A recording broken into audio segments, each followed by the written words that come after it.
Hello friend, how are you? Hope you all are fine. So friend, it will be a last lecture I think this unit जो हमने start किया third unit उसका ये last lecture होने वाला है। ठीक है, इसमें कुछ एक न्यूमेरिकल का बताऊंगा मैं और एक आपको एक थोड़ा सा एक छोटा सा टॉपिक छूटा है वो बता देता हूँ। बिडमैन फ्रेंच लॉ क्या होता है, ठीक है, ये इसे बता देते हैं। बिडमैन फ्रेंच लॉ क्या होता है, ठीक है, बिडमैन फ्रेंच लॉ। ठीक है, ये भी पूछा जाता है कभी कभी, एक तो 5 नंबर में आ सकता है लेकिन कभी कभी पूछा जाता है, ये मेरा मानना है। ठीक है, तो यहाँ पर जो होता है इसका सीधे मैं एक फॉर्मूला लिखता हूँ, उससे आपको पता चल जाएगा क्या होता है। ठीक है, के लिख दिया मैंने, अपॉन सिग्मा लिख दिया, डायरेक्टली प्रोपोर्शनल अपॉन टी लिख दिया। यही है बिडमैन फ्रेंच लॉ। यही आपको देखने को मिलेगा, यही जो है बिडमैन फ्रेंच लॉ है। ठीक है, ये हमारा जो है यहाँ पे बिडमैन फ्रेंच लॉ है। ठीक है, ये समझ में आए, यही है। ठीक है, मतलब इसका मतलब क्या है, यहाँ पे जो के है इसका मतलब क्या है, के क्या है, थर्मल कंडक्टिविटी। यहाँ पे लिख देता हूँ मैं, के इज थर्मल कंडक्टिविटी।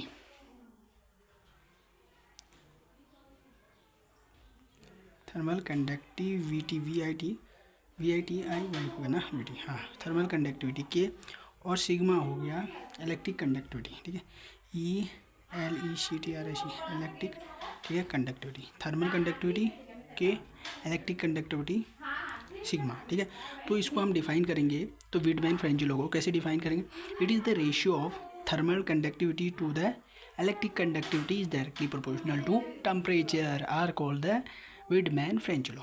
समझ गए बात को, बिल्कुल समझ गए।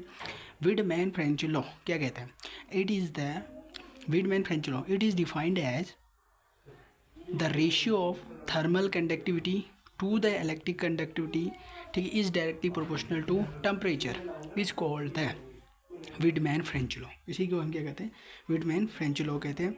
अगर मैं यहाँ से प्रोपोर्शनल का साइन हटाता हूँ तो कितना बचेगा मेरे पास, एल टी बच जाएगा। ठीक है, एल इज कॉन्स्टेंट है जिसे हम लॉरेंज नंबर कहते हैं। ठीक है, तो एल जो यहाँ पे कॉन्स्टेंट है, कांस्टेंट, ठीक है, इसे एल को हम बोल देते हैं लॉरेंज नंबर। ठीक है, LORENTZ, लॉरेंज, ठीक है, नंबर NUMBR।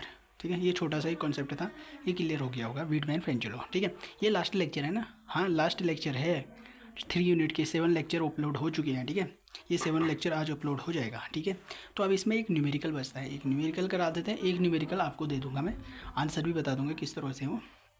ठीक है, तो इसको देखिए पहले, एक copper wire carrying current 100 ampere, एक कॉपर वायर है, आंसर में लिखते हैं।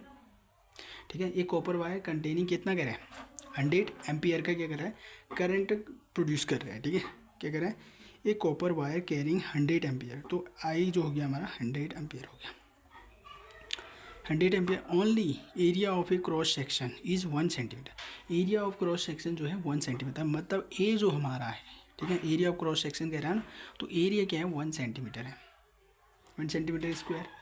ठीक है, अब 1 सेंटीमीटर को मीटर में चेंज करेंगे तो कितना आएगा, 10⁻⁻⁴, ठीक है, मीटर स्क्वायर आ जाएगा।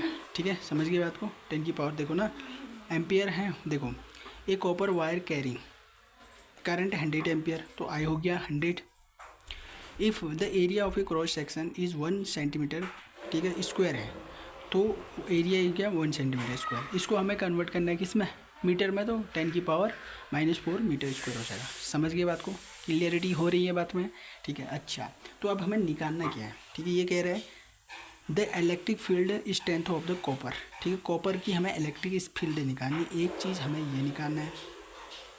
ठीक है, दूसरा हमें ये निकालना है, दूसरा हमें निकालना है वी निकालना है, कैसे पता चलेगा, the potential different between the 10 centimetre, दूसरा हमें क्या निकालना है, वी निकालना है।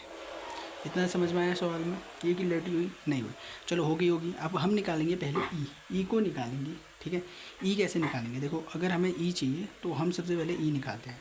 ठीक है, ई निकालने के लिए एक फॉर्मूला आप याद कर लो, जे इक्वल टू होता है ई अपॉन रो, याद रख लो। ठीक है, J equal to E upon rho लिख लो। ठीक है, अब यहाँ से हमें ई चाहिए तो ई आराम से निकल जाएगा, ई इक्वल टू ये यहाँ मल्टीप्लाई करेगा, ये यहाँ मल्टीप्लाई करेगा, कितना हो जाएगा, रो जे हो जाएगा। ठीक है ना, ई इक्वल टू कितना हो गया, रो ई हो गया ना, रो जे हो गया, ई थोड़ी रो जे हो जाएगा। ठीक है, रो जे हो जाएगा। ठीक है, ई इक्वल टू कितना आ गया, रो जो जे आ गया। अब देखो हमें पता है जे को हम क्या लिखते थे, जे किसके बराबर होता था पता है नहीं है? तो जे इक्वल टू होता है आई ओपॉन ए होता था, जे को हम लिखते हैं आई ओपॉन ए लिखते थे, ठीक है। और यहाँ पर कितना आ गया रो, ठीक है, ये हो गया, आ गया ना, समझे बात को। आप ई इक्वल टू हम आराम से लिख सकते हो, ई इक्वल टू कितना है, आई कितना दे रखा है 100 दे रखा है, आई दे गया 100 और मल्टीप्लाई, ठीक है। अब जो डेंसिटी रो, ठीक है, यहाँ पे देखिए a potential different between the 10 centimetre, ठीक है, a part along the conductor given the uniform and normal to the E and resistance of a copper is इतना देर का। तो रेजिस्टेंस ऑफ ए कॉपर जो वायर है ना, जो मोटा है, उसकी जो रो है वो दे रखा है, ठीक है। डेंसिटी मतलब रो क्या होता है, वॉल्यूम चार्ज डेंसिटी ना।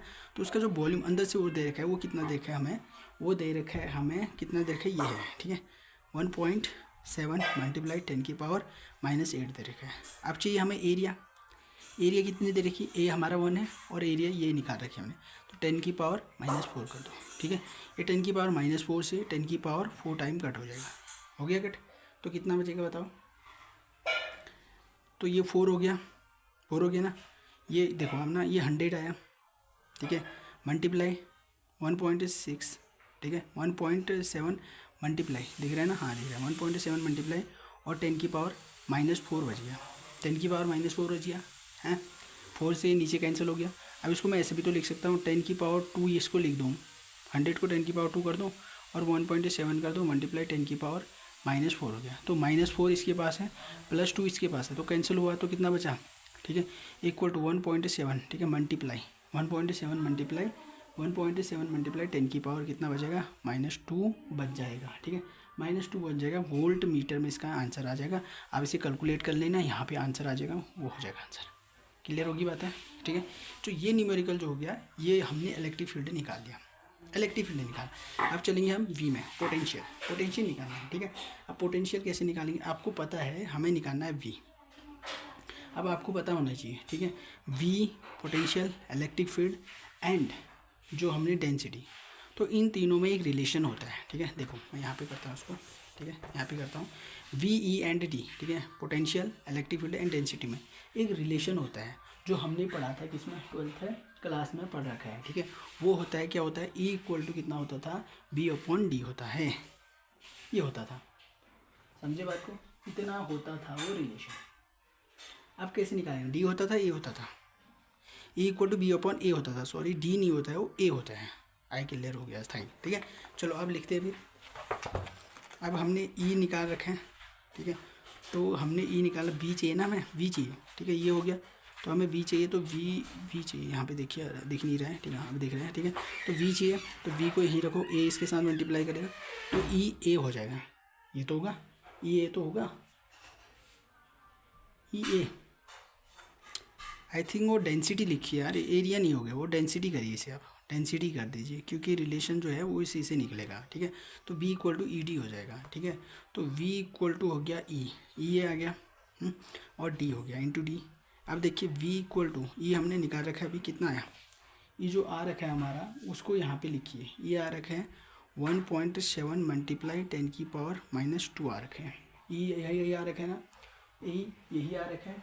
और डेंसिटी कितनी है, डेंसिटी यहाँ पे देखिए, ये कह रहा है ना द इलेक्ट्रिक पोटेंशियल, ठीक है, ये देख रहे हैं the potential different between 0.10 centimetre कह रहा है, तो ये हो गया 10⁻⁻1 हो जाएगा, ठीक है, 10⁻⁻1 हो जाएगा। आप इसे कैलकुलेट कर लीजिए, तो कैलकुलेट करने के बाद इतना ही आएगा ना, बिल्कुल आएगा, ठीक है, कैलकुलेट कर लेना आप इसे, ये आ जाएगा, ठीक है, एक पावर कैंसिल हो जाएगी, तो 10⁻1.7 10⁻⁻1 हो जाएगा, ठीक है। ये 2 है, यहाँ एक टाइम है, ये एक टाइम है, मतलब ये 100 एक बार है, ये 200 2 बार है, जो कि माइनस में है, ठीक है, 100 2 बार है माइनस में, और 100 एक बार है माइनस में है, ठीक है, प्लस में। तो एक बार कर रहे हो गया तो 100 की पावर -1, मतलब 10 की पावर -1 बचेगा, वही तो बचेगा।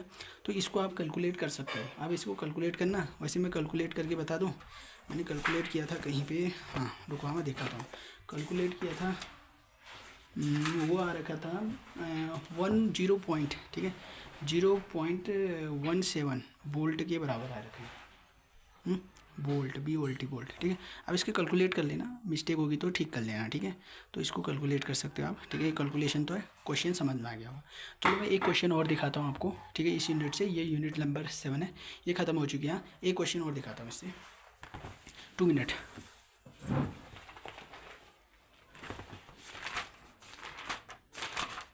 ठीक है। एक क्वेश्चन ये है, ये देखिए ये क्वेश्चन है और इसको अच्छे से देखिए, मैंने दिखा दिया है। ठीक है, नीचे आंसर भी है, आप इसे समझ कर लेना। ठीक है, ये है हमारा एक क्वेश्चन और है। ठीक है, ये देखिए, क्लियर। ठीक है, इसको भी आप कैलकुलेट कर लेना। क्वेश्चन ये है, अच्छे से देख लीजिए। और नीचे फिर ये लिखा है, ठीक है, फिर नीचे ये है और फिर ये है। ठीक है, ये आंसर भी है, तो इसको आप अपने हाथ से कैलकुलेट करके लिख देना, समझ जाना। और चले मिलते हैं फिर अगले लेक्चर में। ठीक है, अगले लेक्चर में मिलते हैं। ये यूनिट खत्म हो चुकी है, अब जो बची है लास्ट यूनिट, उससे कराएंगे हम मैग्नेटिज्म में शायद वो यूनिट स्टार्ट करेंगे। Thank you.